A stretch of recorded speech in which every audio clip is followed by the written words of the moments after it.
Imagine, if you will, a young girl who purposefully bends and occasionally breaks her own feet at grotesque angles while simultaneously mangling her toes from as early as the age of 5. Why would anyone ever do such a thing? Well, in a word, the answer is fashion. Today, we're going to take a look at some crazy facts about the history of Chinese foot binding. But before we get started, be sure to subscribe to the Weird History channel. After that, we'd be much obliged if you would leave a comment and let us know what other cultural topics you would like to hear about. Okay, brace yourselves. It's about to get real cramped in here.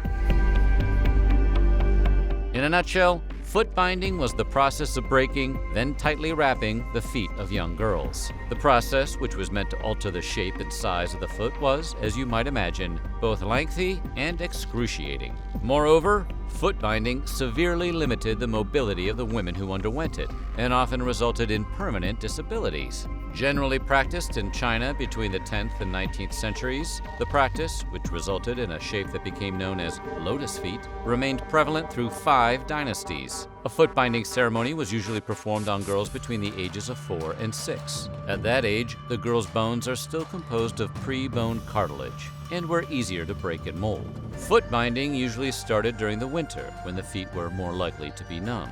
It began with the submerging of the feet in either warm water or a concoction of herbs and nuts, or animal blood. All toes, except the largest, were then broken and tightly wrapped in a bundle of cotton bandages, nestling them under the sole of the foot and angling the ball downward to create the desired hoof-like shape.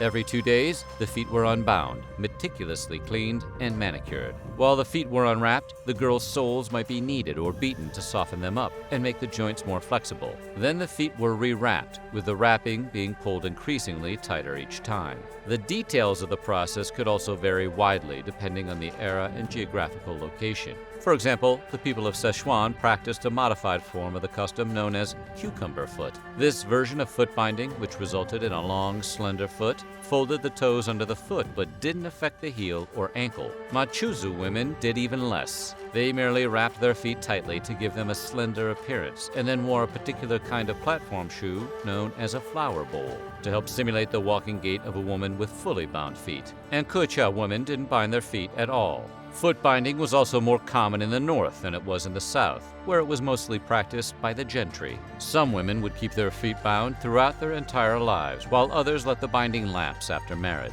While that might sound like a bit of a reprieve, the truth is that reversing the process could be as painful as performing it in the first place.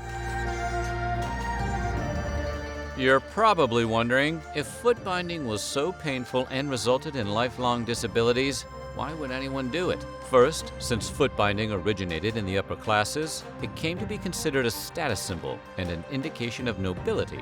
This association remained even after it filtered down to the lower social classes. Second, small feet were idealized in ancient China. They were considered the pinnacle of female beauty and desirability. Amazingly, elements of that belief may remain with us to this very day. The story of Ye Xian, written circa 850 CE, during the Tang Dynasty, tells the tale of a girl with bound feet who lost her shoe. The king eventually identifies her because her foot is the only one small enough to fit into it. The two of them fall in love and are married. This tale is believed to be an influence on the modern fairy tale of Cinderella. Perhaps equally important to their connotations about beauty, bound feet carried a connotation about a woman's sexual prowess. You see, the manner of walking that foot binding necessitated was comprised of minuscule mincing steps to avoid toppling over, a practice that ultimately tightened the pelvic muscles and inner thighs. This muscular training was believed to prepare women for ideal lovemaking. Thus, foot binding was upheld as a practice due to its perceived lurid implications.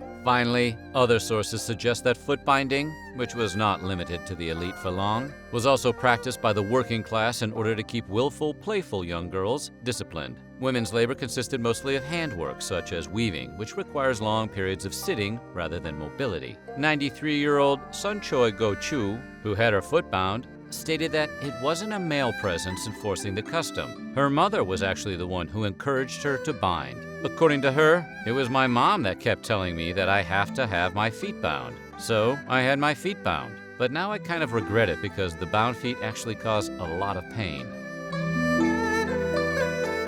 The earliest surviving written references to the practice of foot binding occur in several poems written about 1100 CE, and the earliest archaeological evidence for the custom comes from a couple of tombs dated from 1243 and 1275, respectively. That being said, no one knows exactly when the custom began. One legend claims the whole thing may be rooted in the story of a consort of the southern Qi Emperor Xiao Baoquan, who ruled from 483 to 501 CE. Her name was Pan Yu No, and she was famous for her delicate feet. According to the tale, she once performed a dance on a floor that bore an image of a golden lotus. The emperor was so impressed by the dance, he remarked that a lotus springs from her every step. By this, he may have meant to compare her to the Buddhist deity Padmavati, who is associated with lotus flowers. Although there is no indication that Pan Yu No herself ever bound her feet, the incident may have given rise to the term lotus feet that later became synonymous with foot binding. Historians have generally dated the inception of the practice itself to around the 10th century. Some accounts claim that Yao Nyang, a dancer for Emperor Li Yu, who reigned from 961 to 976 CE, bound her feet in a similar fashion in order to mimic the shape of a new moon.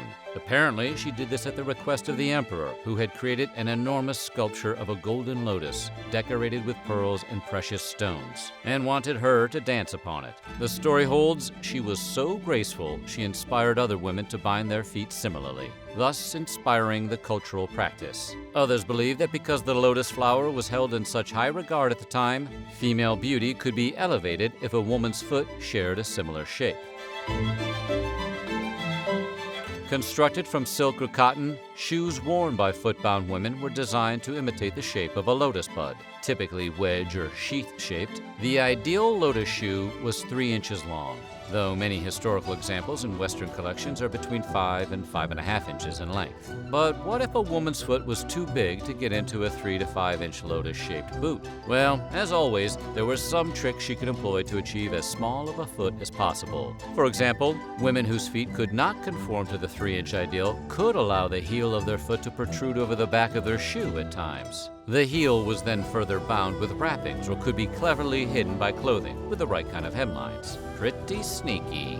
The binding itself sounds uncomfortable enough, but it was by no means always the end of the process. In order to achieve the desired lotus shape, extreme measures were sometimes taken to discipline the shape of women's feet. For example, the flesh of the foot was lacerated in some cases. Sharp objects were inserted into the bandages, leaving various wounds. Both of these tactics were used to encourage extra flesh to rot away, thus shrinking the foot further. Though this type of mutilation was purposeful when performed, the lack of proper maintenance could cause problems. For example, unclipped toenails could easily become ingrown. This could injure the toes and in some cases have some pretty serious side effects, including things like infection. To prevent this, some little girls had their toenails permanently removed, which carried its own risks. Another problem was that the tightness of the binding would restrict the blood flow in the feet. The lack of circulation meant that injuries would be slow to heal and in severe cases could lead to rotting flesh. Even worse, the infection could enter the bones, which would result in toes literally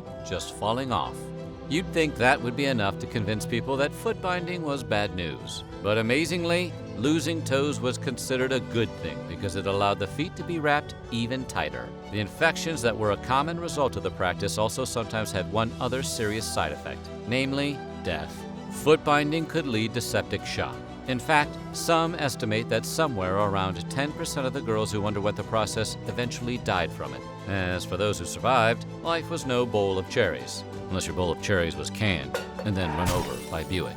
The foot bones would repeatedly heal and re-break throughout their lifetimes. Not exactly something to look forward to. And while the harm foot binding could inflict directly on the feet is obvious, the damage didn't stop there. In fact, the rest of the body also suffered from the restrictions in several ways. Notably, women with bound feet were found to have 5.1% lower hip bone density and 4.7% lower spine bone density. Both of these factors contributed to these women's increased risk for hip or spine fractures. The damage caused by foot binding was never a secret. In the 13th century, the Chinese scholar Che Ruoshui criticized the custom and wondered why little girls of the age of 4 or 5 were being made to suffer unlimited pain. In 1668, Emperor Kangxi tried to end the practice by banning it. However, despite his best intentions, the public wasn't having it, and he eventually repealed the restriction due to the widespread persistence of the practice. Chinese writers of the 18th century also opposed the practice, as did many of the leaders of the Taiping Rebellion in the 19th century. Christian missionaries also did what they could to actively discourage it. Though it was officially outlawed in 1912 following the Nationalist Revolution in 1911, foot binding wouldn't truly end on a grand scale until 1949. With the creation of the People's Republic of China. In 1999, the last shoe factory that manufactured lotus shoes was permanently closed. And by the year 2000, only a few very elderly women still had bound feet. So what do you think? What constrictive fashion would you participate in? Let us know in the comments below, and while you're at it, check out some of these other videos from our weird history.